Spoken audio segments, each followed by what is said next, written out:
Tere! Mina siis doktor Rein Adamson, tänasest teie jüriisis olete tulnud siia bariaatrilise kirurgia konsultatsioonile. On see esimest korda selline konsultatsioon või on varem plaanud? Olete kuskil konsultatsioonil käinud? No toidunõustaja juures olen käinud, ja olen nagu seda kaalu jälginud, siis eks ole, on need antud need toidud ette nii-öelda, mida süüa palju. 2-3 kuud olen pidanud, olen alla ka võtnud, aga siis on kuidagi jälle läinud, et ei saa ikkagi seda ja nüüd on kaal jälle väga palju tõusnud. Selge. Palju vanust praegu teil? 44. Ja kaal? 150-155 praegu lõigus seal vahel. Pikkus? 192. Kas see kaal on, kui kaua see kaal on selline olnud nagu? No, eks ma olen nagu ülekaalus tegelikult pikalt olnud, aga 4 aastat tagasi jätsin suitsetamise maha, siis hakkas see kaal nagu väga järsku või nagu väga palju tõusma. Mis kaebused teil nagu seoses selle kaaluga on? Lihtsalt see kaal segab häirib teid? Jah, nagu tervislikke põhjuseid polegi, aga kõik sellised muud asjad, et tööl ikkagi liigestel, et ma ei saa kõiki asju teha, et nagu vaja ronida või hüpata kuskile. Siis muidugi riided, higistamine, et kodus näiteks tuba koristada ei saa, et higirida on järgi, kui midagi tegema hakkad siin pikemalt. Et suht vererõhu haigust ja ka diabeeti ei ole? No küll võtan seda eeldiabeedi mingit rohtu või tähendab, diabeeti pole diagnoositud, aga arst kirjutas selle rohu välja, et igaks juhuks, et kaal on süke, et siis sul võib see tekkida, et võid võtta. Selge, nii et nüüd olete proovinud erinevaid kaalulangetusmeetodid, need tulemusi ei ole andnud ja nüüd olete otsustanud tulla siis ikkagi operatsioonile. Kui palju te ise selle toitumise jälgimisega üldse tegelenud olete? Olen käinud toidunõustaja juures, tegin mulle toitumiskava, 2 kuud jälgisin, siis enam ei, et siis läks tagasi kõik. Ja ma olen vahepeal veel proovinud nagu seda, aga ikka mingi hetk nagu jälle lõpeb ära ja siis on kohe kaal kohe tagasi. Pärast kodus te saate veel vaadata seda meie infomaterjali ka täpsemalt, et siia on lisatud ka erinevaid retsepte nendest võimalikest toitudest, mida te saate ise valmistada. Teil on erinevaid valikuvariante, et siin on soolasemaid ja magusamaid toite, aga üldiselt te peate ikkagi jälgima, et nad oleksid valgurikkad ja et seal oleks kindlasti olemas ka see mingisugune kiudaine komponent. Et siin selle sama raamatu alguses on ära kirjutatud ka, et millised on need vitamiinid ja toidulisandid üldse, mida te peaksite operatsioonijärgselt lisaks söögile siis veel juurde võtma. Paari tunni pärast on siis operatsioon. Operatsiooni ise ma nagu ei karda, ei oska vähemalt midagi karta sealt. See peaks kõik õnnestume. Proovisin eelnevalt neid kaalu jälgimist, siuksed asju, need kõik nagu ebaõnnestusid. Kaal ikkagi tohutult kõikus. Seal võisid vabalt 10 kilo nädalas juurde võtta, siis vaikselt jälle alla. Et sellega ma hakkama ei saanud, siis otsisingi, netist otsisin ja siis ma jõudsingi selle operatsiooni, kus ma praegu olen. Ja see tundub, et sobib mulle. Nii, tere siis taas üle 3 nädalat. Et 3 nädalat tagasi oli siis operatsioon meil, mini-bypass operatsioon. Operatsiooni tegime fertiilituses.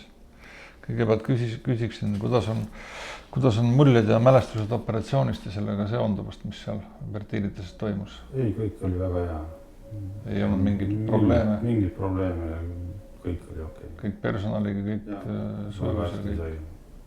Ja kuidas on läinud nüüd edasi? See 3 nädalat kodus?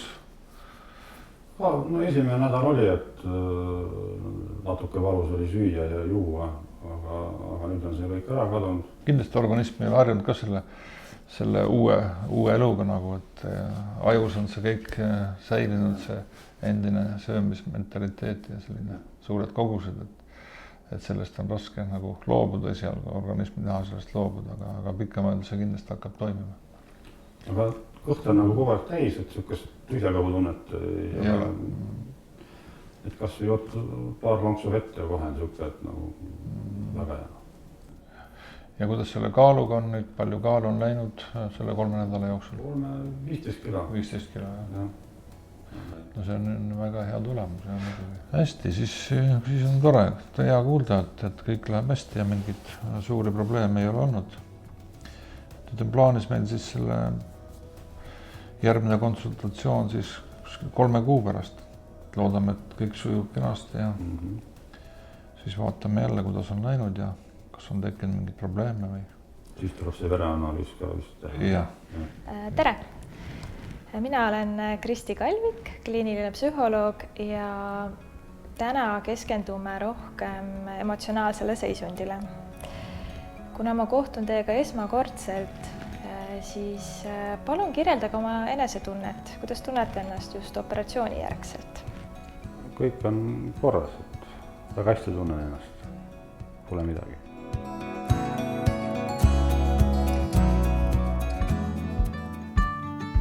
Näha, et meie välimuses on ka muutused toimunud. Muutust on märgatavad igal juhul. Kuidas on läinud? Väga hästi on läinud, et ei ole mingit probleemi pole olnud. Nüüd on 3,5 kuud möödas, eks? Palju kaalu on läinud? No enamus nädalas läheb kuskil 1,5–2 kilo läheb alla, et on üksikuid nädalaid on, kus ta on seisnud ja 1 või 2 on isegi, kus on vähe juurde tulnud. Aga üldiselt ta läheb ikkagi alla, 1,5–2. Ja palju kokku on selle 3,5 kuu nüüd kaalulangus? No 155 oli algus ja praegu on 118. No väga hea tulemus. Peale seda 3 kuud, mis ma nüüd olen, mis on mul sellest operatsioonist möödunud, on kaal on nagu ilusti alla läinud, et see tegelikult on päris hea, nagu see mõjub nagu väga hästi tegelikult, et sa ise näed, et ta ikkagi toimib. Muidugi higistamine on ära kadunud, kergem on treppides käia, no üldse liikumine, eks ma nüüd liigun ka rohkem muidugi, peabki liikuma, et just see käimine ja ujumine, see väga hästi mõjub. Siiamaani on nagu kõik nagu paremuse poole läinud, et kõik, mis ma ootasin, et see kaal langeks, et see on ilusti langenud, enesetunne muidugi parem. Ja loodan, et kõik läheb sama rada pidi edasi, et varsti on siis normkaal nagu käes. Ja et see püsima ka jääks siis.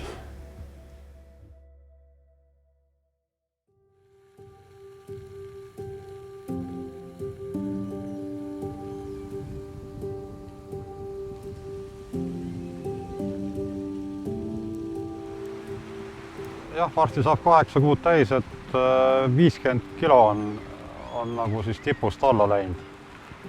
Ja kuskil ta läheb nädalast läheb kilo, no vahel natuke rohkem, vahel natuke vähem, vahel tuleb juurde ka, aga üldiselt ta langeb ikkagi kilo nädalas. Ennem oli nagu pidev higistamine, ükskõik mida tegid, nii suvel kui talvel. Praegu seda higistamist praktiliselt ei ole.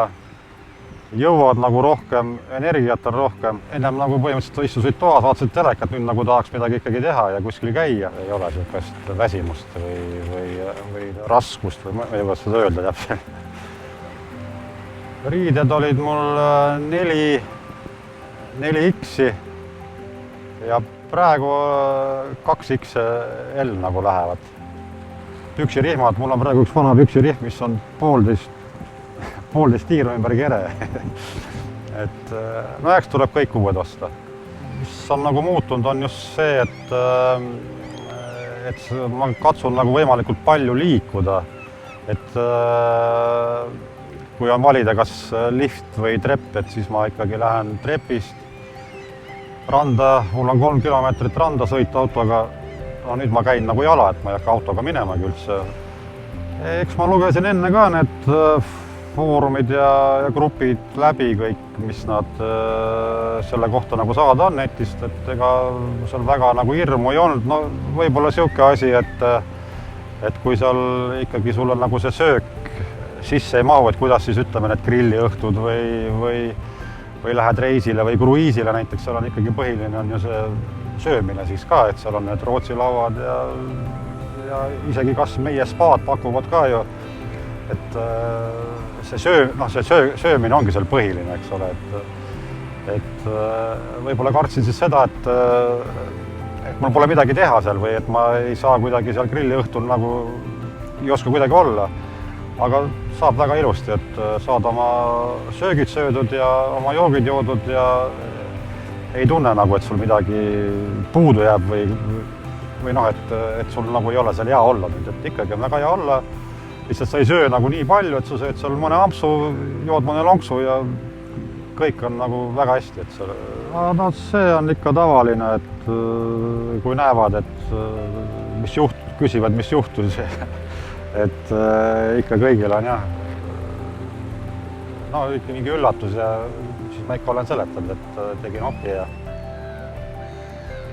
noh, eks kõigepealt muidugi tasub proovida alati neid muid variante, et ega see operatsioon minu jaoks oli ta küll nagu, et ma ka alguses ikkagi üritasin need kaalu jälgimised ja dieedid nagu ära pidada, aga siis oleks ma võib-olla pidanud ka töökohta vahetama, et mul nagu kõik see sobib, et seal tekib nagu nii palju neid ahvatlusi või et sellest nagu jälle loobuda, eks ole.